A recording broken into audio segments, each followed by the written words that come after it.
Assalamualaikum warahmatullahi wabarakatuh. Saya Nuriatul Niswilaili NIM 41 perwakilan dari kelompok 8 yang akan menjelaskan tentang hemoroid. Dasar teori hemoroid. Hemoroid adalah bagian vena yang berdilatasi di lapisan rektum. Hemoroid sangat umum terjadi pada usia 50-an. 50% individu mengalami berbagai tipe hemoroid berdasarkan luasnya vena yang terkena. Kehamilan diketahui mengawali atau memperberat adanya hemoroid. Hemoroid merupakan pelebaran dan inflamasi pembuluh darah vena di daerah anus yang berasal dari plexus hemoroidalis.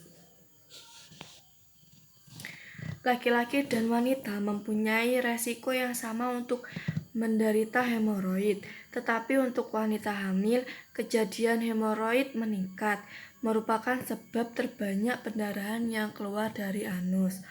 Hemoroid digolongkan menjadi dua, yaitu hemoroid interna dan hemoroid eksterna. Hemoroid interna di mana terjadi varises pada plexus hemoroidalis superior di atas linea dentate dan tertutup oleh mukosa. Kemudian gejala dari hemoroid ini adalah pendarahan tanpa rasa sakit. Hemoroid interna dibagi menjadi 4 derajat, yaitu derajat 1. Terjadi varises atau pelebaran vena tetapi belum ada benjolan atau prolaps saat defekasi. Walaupun defekasi dengan sekuat tenaga, derajat 1 dapat diketahui melalui adanya perdarahan melalui sigmoidoskopi. Selanjutnya, derajat kedua, adanya perdarahan dan prolaps jaringan di luar anus saat mengejan selama defekasi berlangsung, tapi prolaps ini dapat kembali secara spontan. Kemudian derajat 3, sama dengan derajat 2, hanya saja prolapsus tidak dapat kembali secara spontan dan harus didorong atau reposisi manual. Yang terakhir adalah derajat 4. Prolapsus tidak dapat direduksi atau inkarserasi. Benjolan atau prolapsus dapat terjadi di luar. Dapat mengalami iritasi, inflamasi, edema, dan ulserasi. Sehingga saat hal ini terjadi baru timbul rasa sakit. Kemudian hemoroid eksterna di mana terjadi varises pada plexus hemoroidalis inferior di bawah linea dentate dan tertutup oleh kulit. Hemoroid eksterna dibagi menjadi 2, akut dan kronik.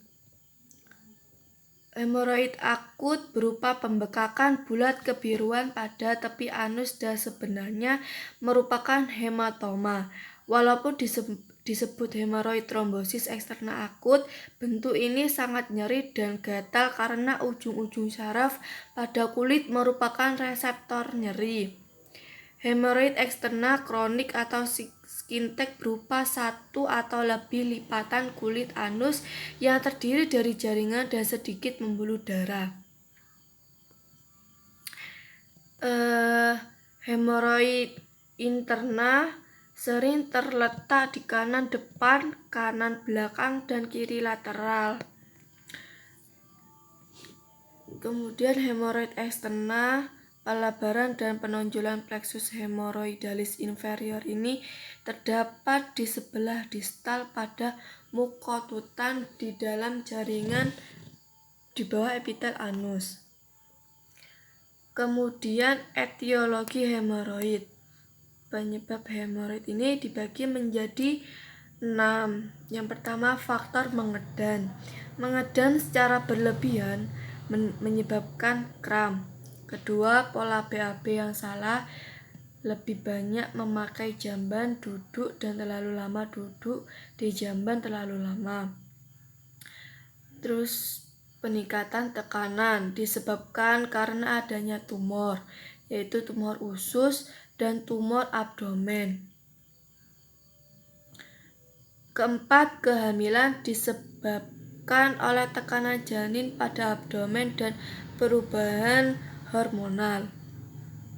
Kelima, faktor usia. Pada usia tua ini lebih banyak terkena hemoroid. Yang terakhir, pola makan. Kurang makan makanan yang berserat seperti sayur dan buah-buahan. Patofisiologi hemoroid. Hemoroid timbul akibat kongesti vena yang disebabkan oleh gangguan aliran balik dari vena hemoroidalis. Bentuk akut berupa pembekakan bulat kebiruan pada pinggir anus dan sebenarnya merupakan suatu hematoma. Walaupun disebut sebagai hemoroid trombosis eksternal akut, bentuk ini sering terasa sangat nyeri dan gatal karena ujung-ujung saraf pada kulit merupakan reseptor nyeri. Pada permulaan terjadi varises hemoroidalis belum timbul keluhan. Keluhan akan timbul bila ada penyulit seperti pendarahan, trombus, dan infeksi. Kemudian tanda dan gejala hemoroid. Hemoroid memiliki gejala sebagai berikut, yaitu pendarahan pada anus. Pendarahan pada anus, adanya darah segar di kertas toilet, di dalam toilet atau pada tinja sehabis BAB. Pembesaran pembuluh darah bisa diakibatkan oleh aktivitas mengejan saat BAB. Lantaran pembuluh vena itu tipis dan mudah pecah, maka bisa saja terjadi pendarahan saat BAB. Yang kedua, adanya benjolan. Pembesaran pembuluh darah dapat berbentuk tonjolan yang keluar dari anus. Biasanya jika sudah mulai ada tonjolan, artinya wasir sudah memasuki tahap selanjutnya. Apabila tonjolan masih dapat dimasukkan secara spontan ke dalam anus, maka artinya wasir belum terlalu parah, namun sudah harus mendapatkan penanganan. Kemudian, nyeri dan rasa tidak nyaman.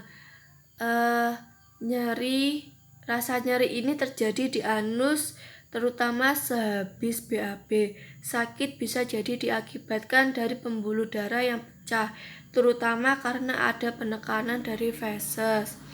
Kemudian basah, gatal bagian anus. Rasa gatal bagian anus ini dipicu oleh infeksi dari luka pada pembuluh darah yang pecah. Lantaran anus merupakan tempat bermuaranya feses, maka kemungkinan infeksinya juga tinggi. Yang terakhir adalah higien yang kurang di anus. Lebih bersih, maksudnya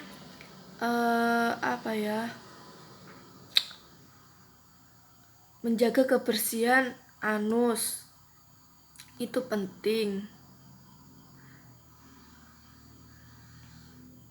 Kemudian pemeriksaan penunjang. Pemeriksaan penunjang itu dibagi menjadi dua, yaitu pemeriksaan anoskopi. Pemeriksaan anoskopi dilakukan untuk menilai mukosa rektal dan mengevaluasi tingkat pembesaran hemoroid. Pemeriksaan sigmoidoskopi. Pemeriksaan sigmoidoskopi ini untuk mengevaluasi perdarahan rektal dan rasa tak nyaman seperti fisura anal, fisuranal, fistula, kolitis, polip rektal, dan kanker. Kemudian penatalaksanaan hemoroid dibagi menjadi dua, yaitu penatalaksanaan bedah dan penatalaksanaan konservatif. Penatalaksanaan bedah ada beberapa macam. Di antaranya adalah bedah konvensional dan laser dan stapler. Penatalaksanaan konservatif di mana terbagi menjadi penatalaksanaan farmakologis dan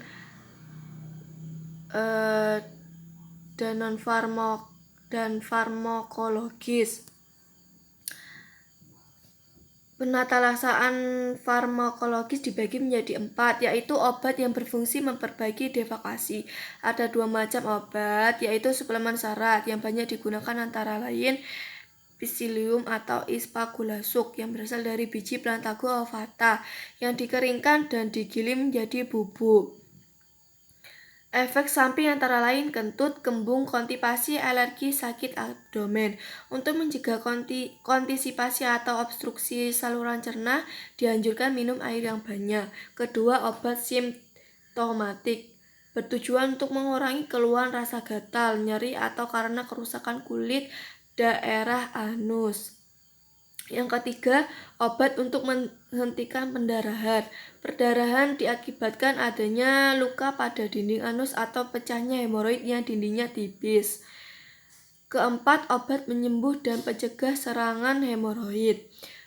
Diberikan dengan tujuan untuk memberikan perbaikan pada inflamasi, kongesti, edema, dan prolaps.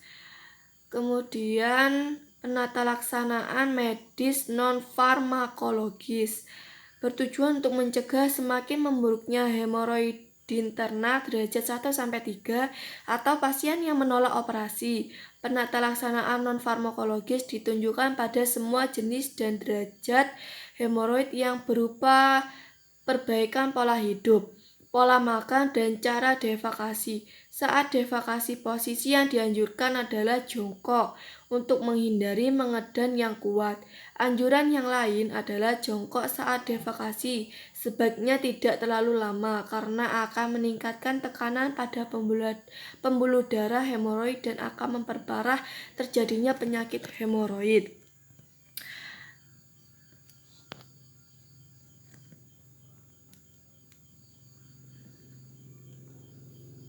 Selanjutnya, terima kasih atas perhatiannya. Mohon maaf jika ada salah kata. Assalamualaikum warahmatullahi wabarakatuh.